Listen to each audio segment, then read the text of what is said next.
From SABC headquarters in Auckland Park, Johannesburg, welcome to this midweek edition of the Watchdog. My name is Vuyo Mvoko, and on the show this evening, young people have gone to drugs and life is expensive. If you say they mustn't say those things, you say they must not be factual. Shutdown day has come and gone. Successful or not, the underlying issues remain. So where to from now for the campaign? You can be rest assured, any move we make will be based in the best interest of our people. The EFF again resurfaces as kingmakers. This following revelations that newly elected ANC provincial executives look at it to help form new coalition governments in places like the Eastern Cape, Gauteng and KwaZulu-Natal. My guests are two men who have just taken over on a full-time basis the running of the ANC in the powerful provinces of Gauteng and KwaZulu-Natal. The Watchdog starts now.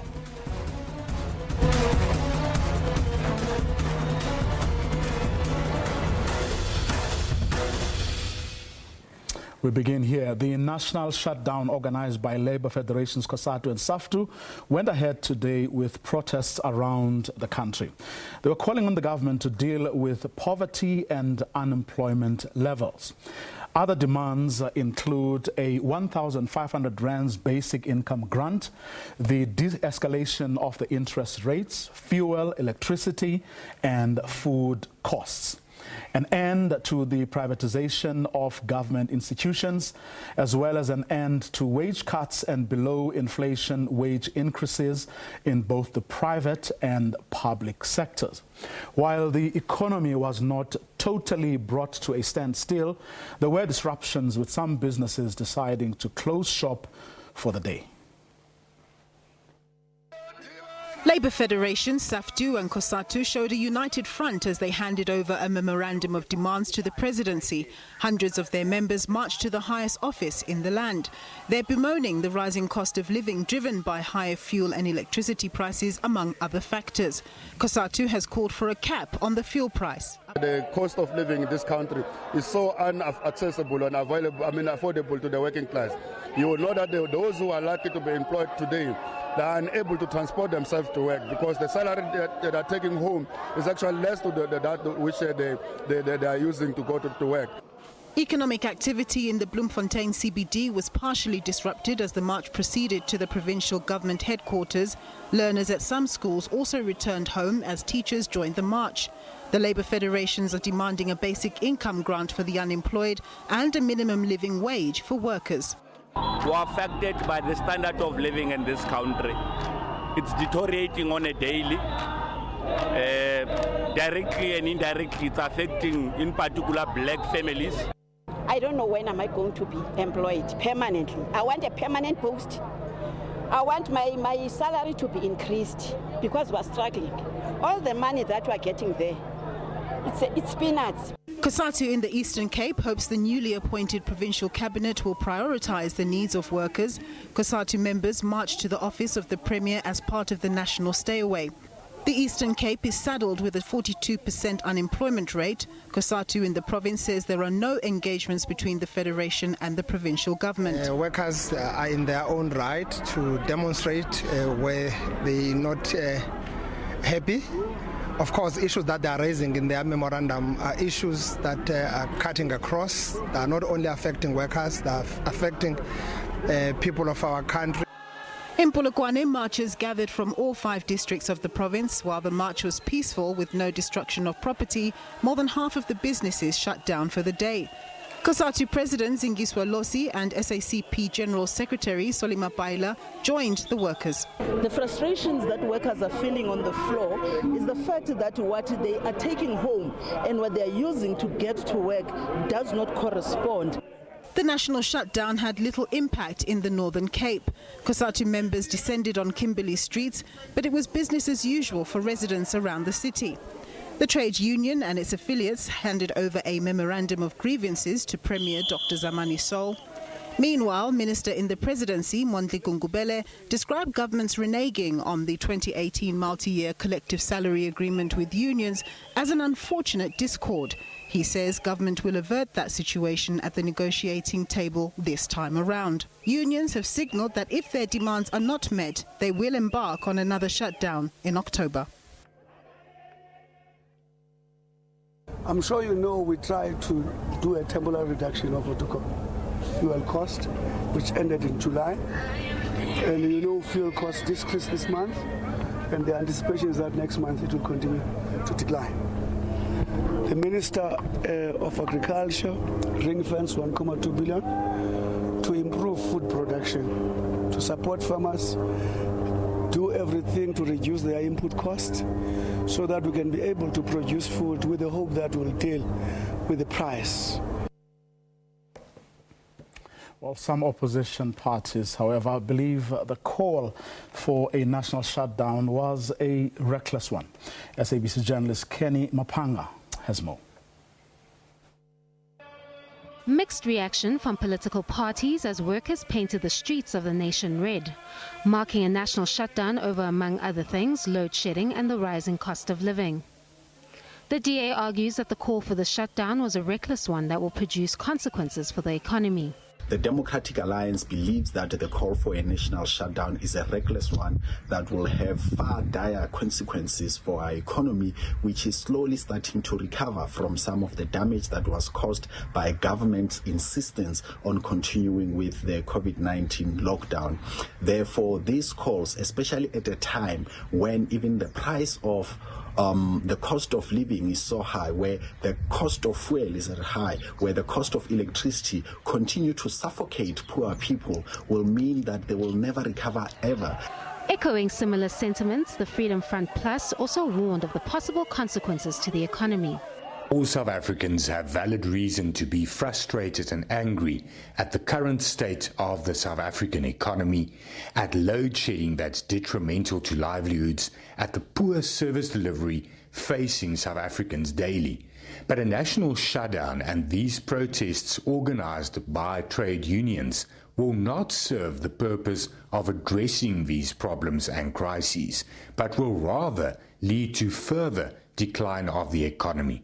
It is irresponsible and does not serve the purpose of getting South Africa back on track.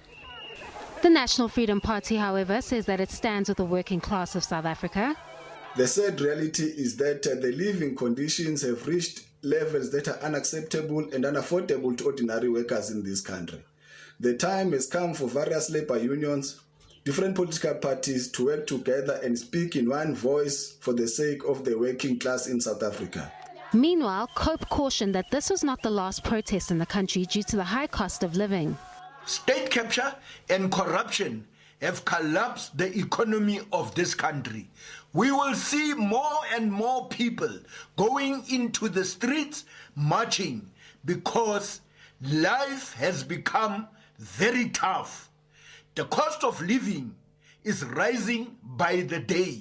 We are in solidarity with the workers. The ANC government has failed the people of this country and the workers. Whilst the unions earlier warned that the nation would be brought to a halt, minimal disruptions were reported. Kenny Mapanga, SABC News. After the break, new coalitions may be on the cards in several of the country's metros and other bigger municipalities. Newly appointed ANC provincial secretaries reveal what they have been up to behind the scenes to try and depose the DA and its allies at those municipalities.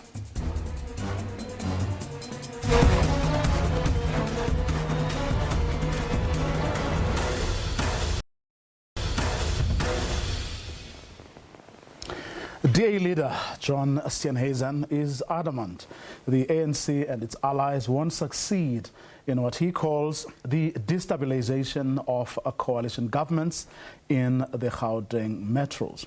This follows revelations by EFF leader Julius Malema that his party has been approached by the newly elected leadership of the ANC in Gauteng and KwaZulu-Natal to discuss the possibility of forming coalition governments in the two provinces.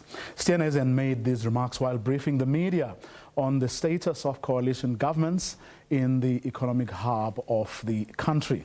SABC political reporter Natasha Piri filed this report. Strategy and tactics and surprise the DA administration. No, it's no joke. By August, we'll be in government. We'll be in government.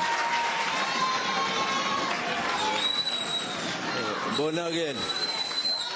We'll be in government. And we will time it such that it happens on the 22nd of August. The DA is determined that the ANC's plans to reclaim Johannesburg, Tshwane and Ekurhuleni will never see the light of day. It has accused the opposition of an orchestrated attack on the mayors of the coalition governments in Gauteng and has given them this warning. That this project will not fail. It's too important to fail. We will not allow the ANC and its proxy parties to sabotage the future of our country. We've come too far already, and there's just too much at stake to let them back in now. I can assure you that the party I lead has the stomach for this fight. Our entire focus is on reducing the ANC to a minority party and replacing their government with a coalition government in 2024. This comes on the backdrop of the EFF confirming that it is in talks with the governing party over possible coalitions. ANC has now approached us in Gauteng.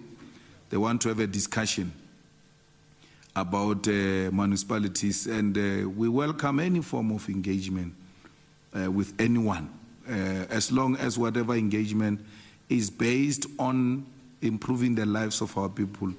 We're more than happy. Meanwhile, a motion of no confidence is expected to be tabled against Tshwane Mayor Randall Williams on Thursday. Williams is facing allegations of interfering in the city's supply chain management processes following a leaked audio clip that has made the rounds. Whilst the ANC plans to table a motion of no confidence against Johannesburg Mayor Dr. Mpho Phalatse in September. Natasha Piri, SABC News, Johannesburg. Well, to discuss all the matters brought in that Natasha piece, I do have with me in studio the ANC's newly elected Gauteng Provincial Secretary, Thembinkosi TK Nziza. Good evening, sir. Evening, and evening to your viewers. And on the line from Durban is the party's newly elected KwaZulu-Natal Secretary, and that is Bheki Mtolo. Good evening to you too, sir. Good evening, both for you, and good evening to your viewers. In power by August in Johannesburg. That's comrades, that has views. What do you mean? You're the man in charge. I mean, you're the man running the ANC in this province on a full-time basis. I mean, you would have been party or privy to all those discussions. You have been part of the strategy even. Well, that I believe that was in the regional conference before our provincial conference. However, coalition discussions are ongoing. You know, it's not something that is cut in stone. Remember that, first of all, as DA, their leader would claim that if it will be a failed project. He's not a majority.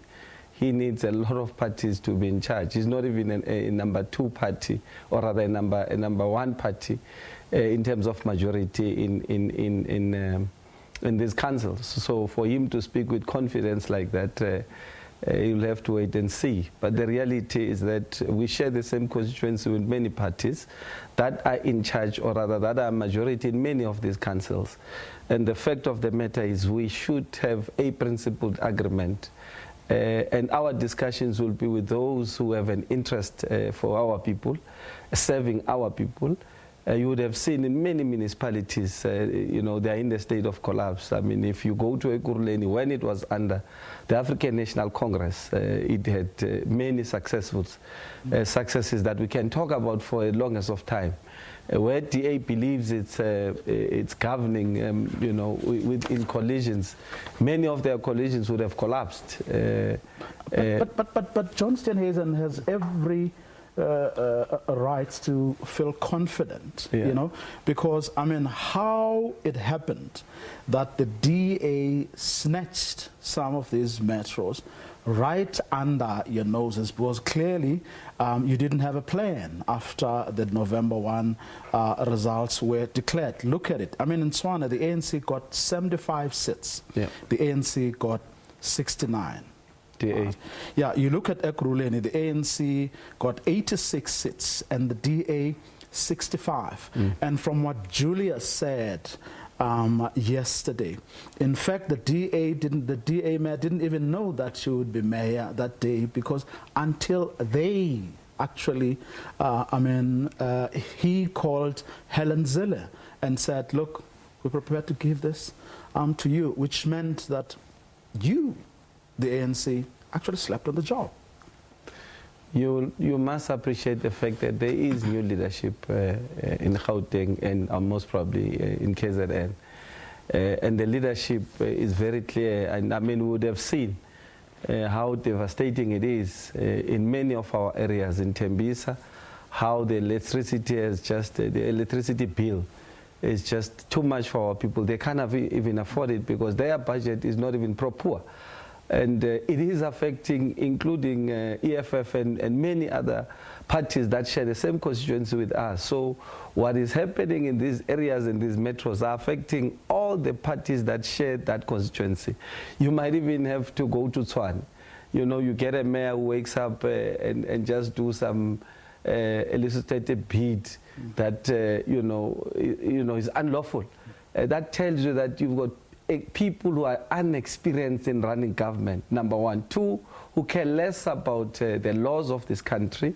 In fact, they believe that because they have got some Western Cape that they've been running for some time, they can sell our people dreams and lie to our people, whilst the people of Kukuletu, the people of Langa continue to live in squalors, then they continue not to get the same services as people in Mitchell, in Kemps Bay and all of that. We'll talk about, I mean, your record and your experience. And quite fortunately, I mean, you were the provincial secretary, Ekurhuleni. Regional secretary. Know, when you, regional secretary when you guys lost the province. But let's go to KZN. Mr. Mtolo, as the ANC in KwaZulu-Natal, what were your marching orders? Who have you met since you took office? To achieve what exactly? No, thanks, Budvuyo. We have approached the economic freedom fighters. As Comrade TK says, that we and the economic freedom fighters, we share the same constituency, we share the same pay.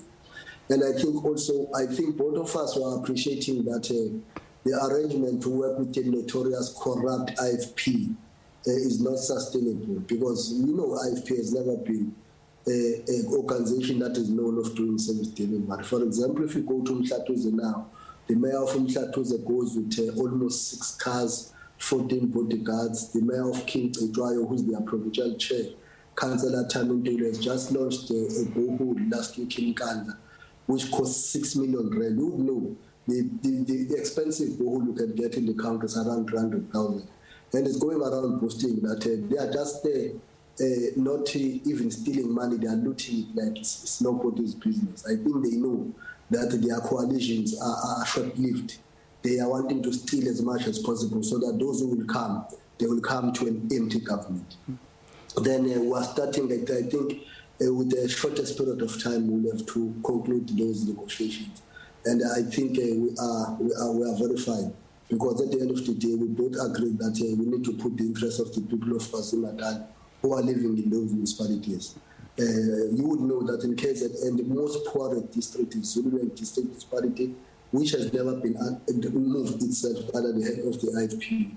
It's a sign that when the IFP is there, there will be no service delivery. It has no record of any service delivery in the history of humanity.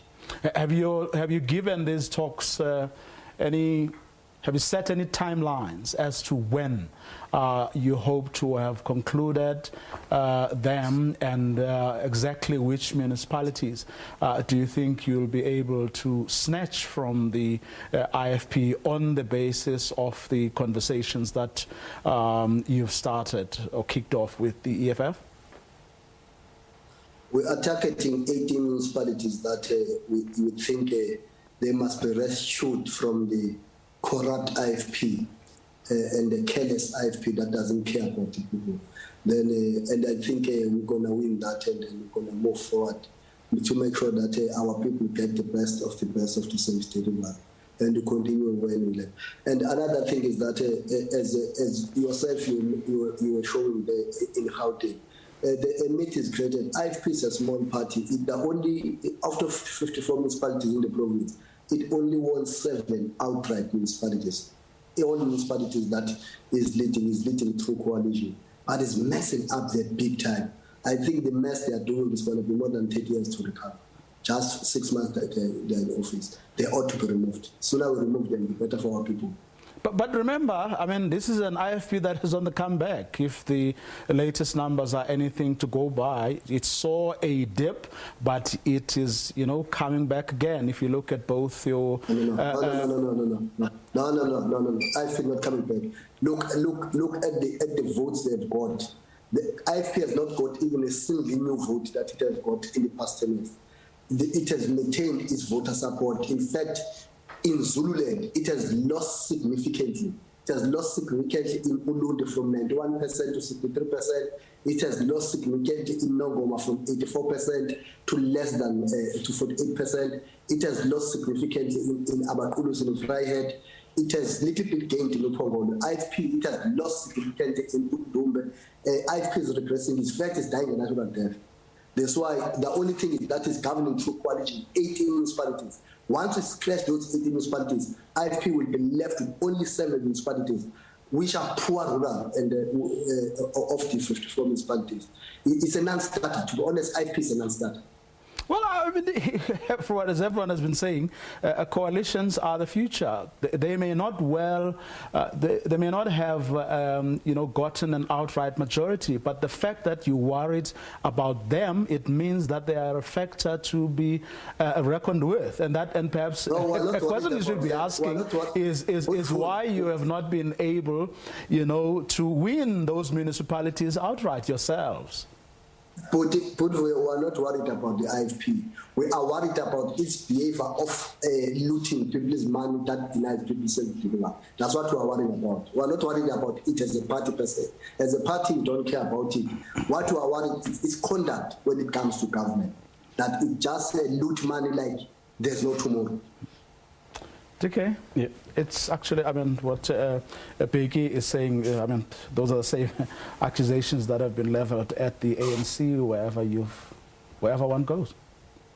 Ekurhuleni, they say it's the same story. That's precisely why you've been dislodged. The same applies to Tshwane. The same applies to Johannesburg. It's incredible, don't you think? That you lost 3 metros. I'm sure if you can go to the people of Ekurhuleni and tell them that there is elections tomorrow, they'll all wake up and vote for the ANC. That's based on? It's based on service delivery that they were able to experience under the leadership of the ANC. But, one person who's clever once said, you can't mess it up until it's gone. You don't understand and value, what would have given you. We gave people of Ekurhuleni clean governance. It's on record. We had clean audits, but over and above that, the service. Certainly, in how you manage the books, the records are there. Yes. Auditor General records. That is not in doubt. But notwithstanding that, because remember, it's not just about, the records. People were still not satisfied with your performance. Of course, the ANC government has been governing from 1994. And the fact of the matter is there are a number of issues that came during that period when we were voting. Part of it was the load shedding. You know, once you, and in Gauteng, something like energy is everything. You know, people lose their jobs, their investment becomes an issue. So the issue of electricity and energy affected us big time. That's why we come from a conference that is very clear on what should happen as far as ESCOM is concerned, you know, and energy is concerned. So we're trying to say, including the inward politics of the ANC, you know, the squabbles within the ANC, including, of course, some of the issues and complaints that our people were raising. But I can assure you that if you go to Ekurhuleni today, the people of Ekurhuleni will tell you there is no way they can vote or not wake up, because they didn't even vote for DA, by the way. That's why there's lesser seats than the ANC. It's just that our people were not satisfied about number of issues. They believe when you speak about ESCOM, it has everything to do with the regional politics. Those are things that are within your purviews for you to actually deal with those issues. We're working very hard. We're talking about internal squabbles of the ANC. Those are ANC issues. If you're talking about, you know, electricity, it's the ANC government that is not giving the country, or that should have ensured that, you know, the country has sufficient, cheap, available electricity. That's why it's this new leadership. Whether you went to the policy conference, whether you're going to come to the national conference, you'll hear us who are very clear about the unity of the organization. This thing of trying to satisfy people who've got nothing to do with the African National Congress and raising issues of the ANC and not necessarily uniting the organization is not helping us. The issue of the energy, you know, wanting to even think about killing the mines and the coal specifically is not going to assist us. So we're very clear as Gauteng, and you would have seen that the policy proposals that came outside of that conference in dealing with the issues of energy were very clear, and were supporting what we would have raised sharply going into that policy conference. Of course, we agree is within our reach. That's why we're speaking without fear of contradiction. That's why we understand that we can't go to 2024 with the same energy crisis as we have currently. That's why we're going to take our people on the streets and make sure that we speak to any ear on issues of consequence management as far as ESCOM is concerned. Because we can't be told about issues that are happening there and people speaking about all sorts of things, including sabotage, but there's no consequence management happening there, including privatization of ESCOM. We don't agree to such things because our people are going to lose jobs. You don't believe the sabotage? No. If there is sabotage, who's doing it? Why are those people not arrested? We've got intelligence and many other issues that we have in this country. What do you think is the issue? We don't believe there's sabotage. We're not necessarily saying that. We're saying we have intelligence. We have law enforcement agencies in this country. If you say there's sabotage, it means you have proof. And if you have proof, those people who are doing illegal things must be arrested. So we are saying that there are a number of things that we can do in making sure. I mean, the coal that is being exported currently, I mean, it's crazy. You know, you can see that even half of Europe, including Germany itself, is starting to use coal. They want to reserve and make sure that they've got enough of this coal, and we shut down our own ESCOM. And we honestly have persuaded our leadership, and we believe that closing that conference, they would have listened to the call that they were raising. So the fact of the matter is, conferences have spoken, they've produced a new leadership with new resolutions. In Gauteng, we are steadfast, and we want to make sure that going into 2024, all the issues that were raised by our people, especially the ones that are affecting their day-to-day running of businesses, running of their, you know, daily lives. You know, I mean, now we're speaking about the cost of living, which is very high. And we know there are many factors that have contributed to that. It could be COVID, it could be the war in Russia and Ukraine, and so on and so on. But we are saying it cannot be the government alone that must mitigate and come into the party. It needs also the private sector to come into the party, because the private sector, for me, is just sitting at the back and hiring a lot of illegal immigrants, and making sure that we find ourselves in this crisis that we find in this country. Begum Tola, I'd be keen to hear what your take is on Eskom, considering that it's one of the biggest issues in the country today.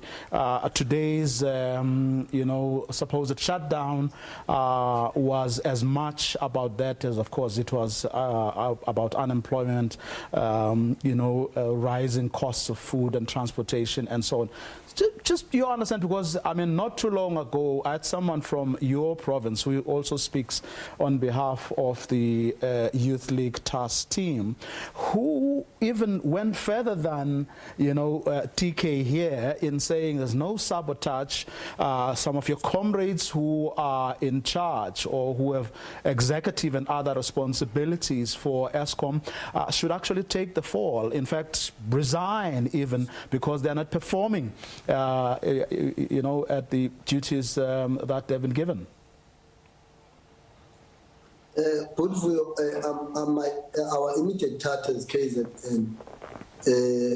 issue of Eskom, I think the president and the national leadership, they are working on it.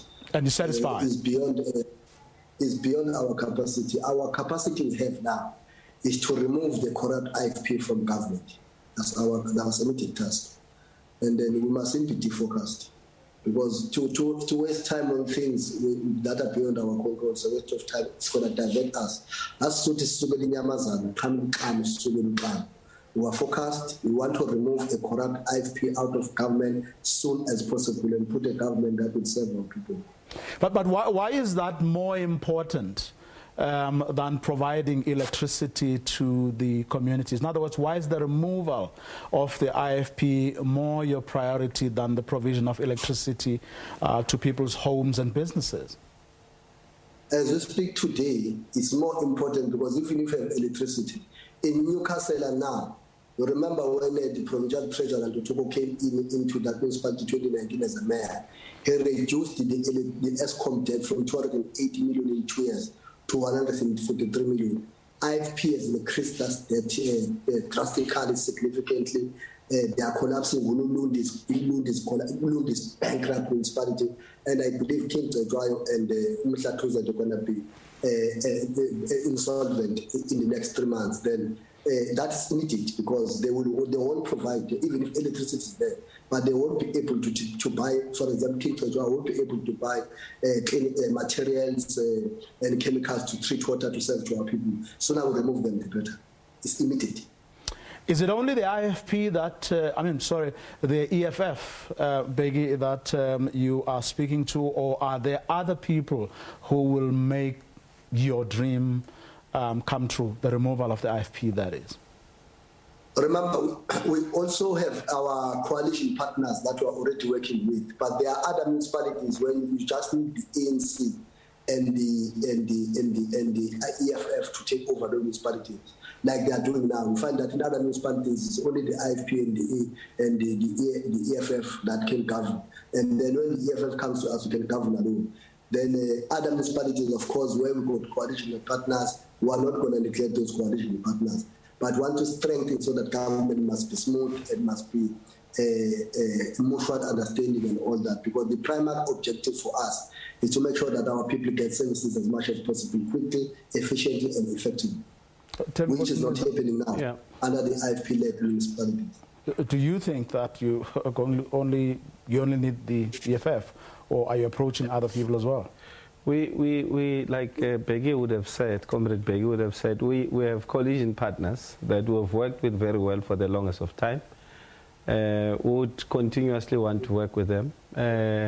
Engaging the economic freedom fighters is part of our it's in our agenda. I believe that in one municipality, maybe in one metro, we might need maybe more parties, because we want to take all these metros from DA that can't even pay services. I mean, electricity bill in Tswane, in fact, they are in a crisis. in that Tshwane municipality. I spoke to Herman Mashaba earlier, just to get a sense from him as to where he stands. He says, forget it. Action SA is not interested in anything that has to do with the ANC. In fact, he even said that tomorrow they are going to vote with the DA because they simply don't believe in you when a motion of no confidence is tabled. Well, I'm sure that's Herman Mashaba's views. Our focus is people that share the same constituency with us. If Herman Mashaba believes in the corruption that is done by DA, if he's content with it, because most probably those are the people he's comfortable with, and that's who he does his own corruption with, that's his own interest. Who does that leave then? It leaves us to take... Who's going to give you numbers? Yes, I mean, look, he can only give us numbers in one metro. Other metros will go with or without him, and he knows about it. I mean, if you know the numbers of Gauteng, you'd know 2 critical metros that were under the coalition of the ANC were Johannesburg and Ekurhuleni. And those 2 metros are critical for us to assist our people, including Tshwane, by the way. The people of Tshwane, Hammanskraal, they continue to drink dirty water there because of this government of DA. Are you going to court the IFP, for example, the corrupt party in KwaZulu-Natal, according to Begum Dolo? Are you going to court it here in Johannesburg, for example, where you needed it? Well, you must respect the dynamic relations that are there. In Gauteng, we do work. No. So the party is corrupt in KZN, not corrupt here. No. Comrade Beki raises his issues sharply so, and it must be respected as such. I am saying to you, here in our own legislature, IFP works with us very, very well. They might not vote with us, but the one person is the chairperson of the committee, including ACDP. So you must understand and respect how coalition politics are. In KZN, it might be different. In Gauteng, it will always be different. That's the nature of politics, that from time to time you'll find from one area to another. That is why you'll find a situation where Comrade, or rather Herman Mashaba, is comfortable with corruption, but you'll want to point at what is a perceived corruption as far as ANC is concerned, and not speak about his friends that are continuously killing the people and really stealing from the poor. Begum Dolo, you don't think someone watching this program would find it incredible that your comrades in Gauteng are okay and very comfortable with dealing with the party you regard to be as corrupt and which is currently your political enemy #1 in KwaZulu-Natal? Yeah, remember, Budvuyo, as you say, things that depends. For example, in the National Assembly, the IFP is lucky is that he still got Umdwana Kapindangene, Prince Intelligence, who's very good. He's got a track record of being just a good human being. But I think in the case that the IFP has been infiltrated by corrupt elements, led by the faction of the mayor of King Tejwal Tamindu. And we all know they don't agree with how Umdwana approaches things and all that. Even the president of the IFP, they got a tendency, they are just looking government as to amass resources as much as possible. Then we'll find that in KZN, the IFP has been captured by a corrupt group led by Tamindu. Then at national, they can't do that because Umdwana is still there. Then they can't do that because Umdwana will control them and all that. They need to differ on place to place. I want to bring up some tweets. I believe we have some tweets from people who are watching this program who have views on, this donadering, to use that South African term, between the ANC and the EFF. I hope we'll be able to bring some up on screen. G-Force says, ANC and EFF government, that will be a disaster. Our community are going to suffer. Let's see if there's another one. Unfortunately, it's all about access to the funds and personal power base.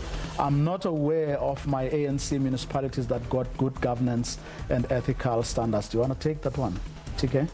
I'm sure you would know that from 2016 till 2021, Ekurhuleni had a clean audit report from Auditor General. So you can't get beyond that. And most probably, if you will struggle to find a DA municipality that did the same in that period. I know that they did in the first quarter in the Western Cape, but beyond that, they could not succeed. So this thing of continuously not believing that black parties can't govern properly. Is it not it's believing a fallacy. of people's no, it's a fallacy. Experiences? Because they are voting. What is the experience of people of the Western Cape? They are suffering today like never before. And you would know this as a fact. And I mean, even if you look at the standard of living, it will never improve. Kailicha is still the same, Guguletu is worse. If you go to Tshwane today, it's worse off than when Khosi was running it, Comrade Sputla. So sometimes, of course, you know, we need to decolonize the mind of an African child. I think we've reached that stage where we must start believing. Is that not a bit condescending, though, to say people must not believe? Or it's not like people are being, unless that's the point you're making, that people are being told to behave the way they do, that people are being told to say the things that they are saying. Because, I mean, these are things that they're seeing with their own eyes. These are things that they are experiencing. You have admitted to these things as the ANC yourselves. How are you today, for instance, downplaying the issue of a mayor that wants to steal billions in Tshwane is really something else, you know? How they've changed 3 mayors in 1 year. Tell me where in one municipality in this country, which is run by ANC, it has ever happened. It has never happened anywhere. In fact, we're about to remove the 4th one. If they won't remove that mayor themselves, because they know, as a matter of fact, that he was doing corrupt activity, engaging and telling officials to appoint a company that does not even have a certificate of energy, and so forth and so on. So I'm saying to you, the fact of the matter is, when it comes to this DA, these stories are censored. The corruption that they continuously do across this country, I mean, it's there. Censored by who, where, though? No, but I'm just saying the fact of the matter is, there's stories that are being told. My brother, Comrade Vuyo, the fact of the matter is this DA is a corrupt DA, and it's been proven over and over. How does one party that believes it's stable change 3 mayors in one city in 1 year? Okay, let's take some more tweets. Who's want to bring in as Salchan about WK2. If EFF can agree to work with ANC, that's a clear indication that all those voting EFF are voting or supporting ANC corruption and state capture. South Africans must wake up, do the right thing by voting ANC and EFF out of power in the coming 2024 elections. Peggy? Clear indicator. Here's another one before you respond. They last enjoyed 50+1 in 2011 under TK and Masina on 2 elections.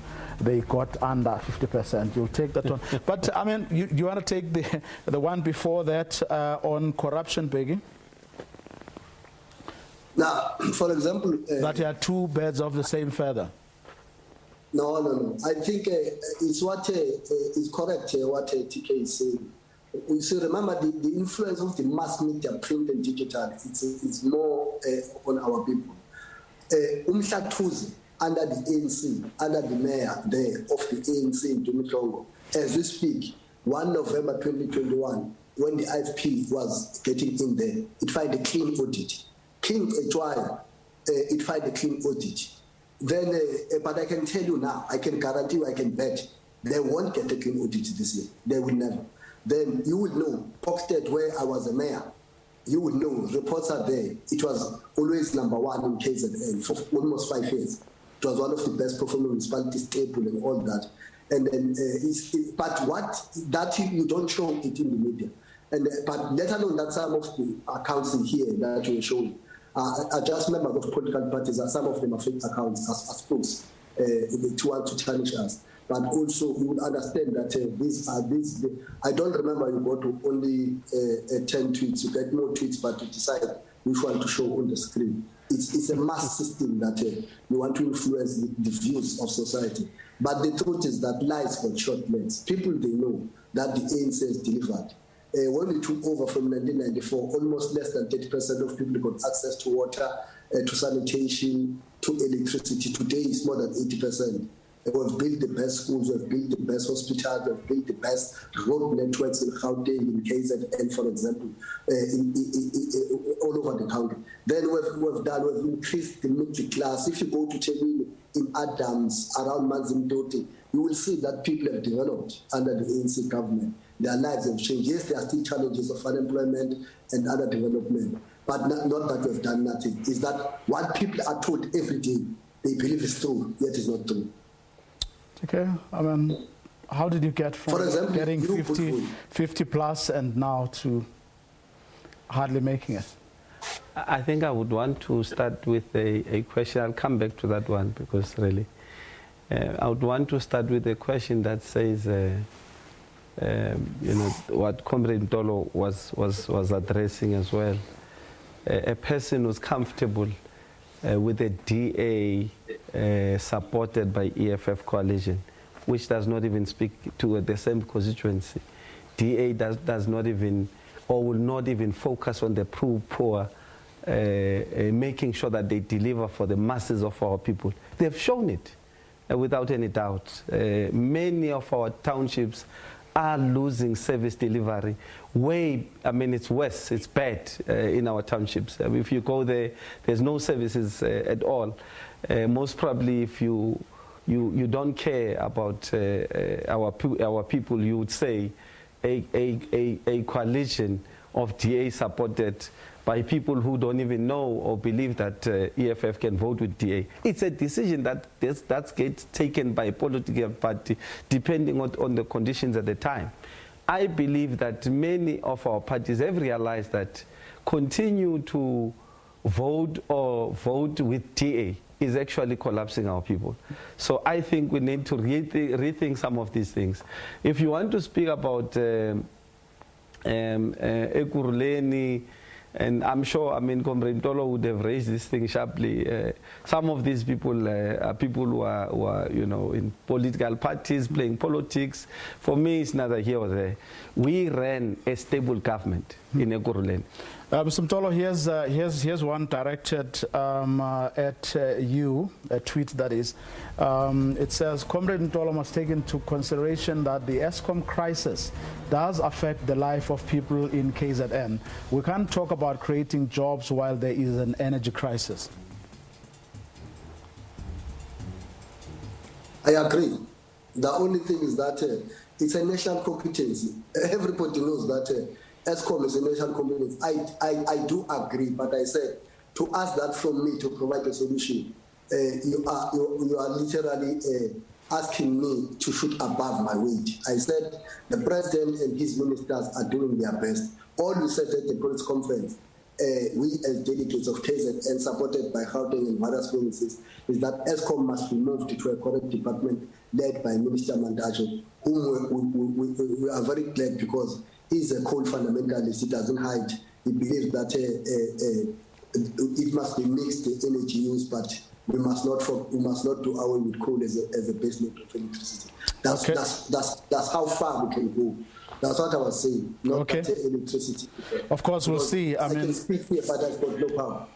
Okay, we'll see whether the new energies you're investing in this coalition conversations will indeed yield what both of you hope that they will. We'll see how this one pans out. But I have a question for each one of you that's outside of what we were talking about. Let me start with you, Becky, if I may. Someone says that you resigned early in August, but your resignation is set to be effective at the end of the month.